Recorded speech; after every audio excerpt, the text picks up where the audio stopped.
Okay, so dear student, we will be talking about IELTS speaking today.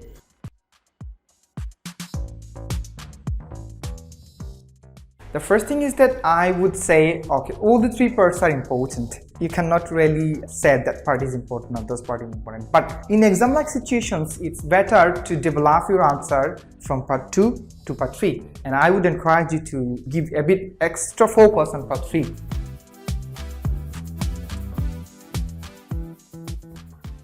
You know, this is a very common questions, and I mean in this time we know what to do, like watching TV, reading newspaper, talking to friends, practice, but we barely implement that. There are plenty of ways you already know, follow the one, okay? I don't want to suggest you the new one, okay? You know the things, so just take action.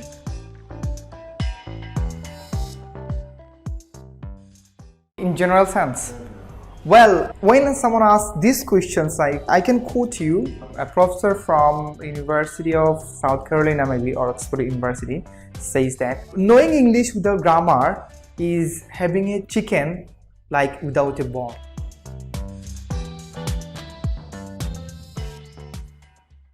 Yeah, you can transfer or communicate better, but just imagine a chicken without bone actually. How does it look like? So your English will be like this.